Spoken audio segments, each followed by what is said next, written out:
Donc actuellement, les physiciens théoriciens travaillent sur plusieurs voies d'approche pour tenter d'unifier l'ensemble des interactions fondamentales.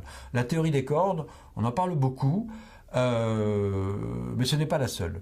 Alors, on parle beaucoup de la théorie des cordes parce que tout simplement, elle a rassemblé l'essentiel des efforts théoriques depuis 20 ans de la plupart des physiciens théoriciens. Avec d'ailleurs quelques abus, vous avez quelques grands noms de la théorie des cordes qui ont pris les positions académiques importantes et qui ont fait travailler tous les étudiants là-dessus. Et en dehors de la théorie des cordes, pendant des années, il n'y avait pas de salut pour un jeune physicien théoricien. Bien, c'était dommageable pour d'autres approches très différentes de la théorie des cordes et qui pourtant étaient au moins aussi prometteuses.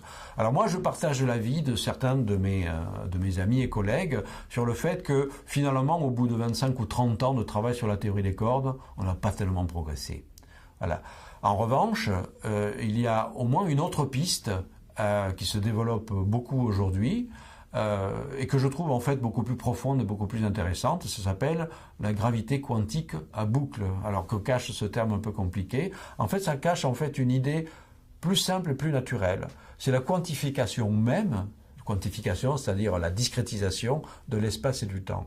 C'est une idée qui a en fait, donc ça tente effectivement, vous savez qu'en mécanique quantique, physique de l'infiniment petit, il y a des grandeurs qui normalement dans la physique classique sont continues, comme l'énergie, etc., qui, en physique quantique, ces grandeurs ne peuvent pas être divisibles à l'infini.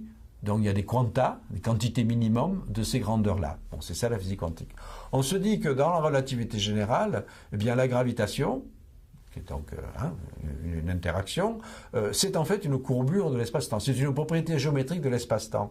Donc si vous voulez quantifier les gravitations, ben donc il faut quantifier l'espace et le temps. Quantifier l'espace et le temps, ça veut dire quoi? Ben, considérer qu'il y a des unités élémentaires d'espace et des unités élémentaires de temps, c'est-à-dire des atomes d'espace et des atomes de temps.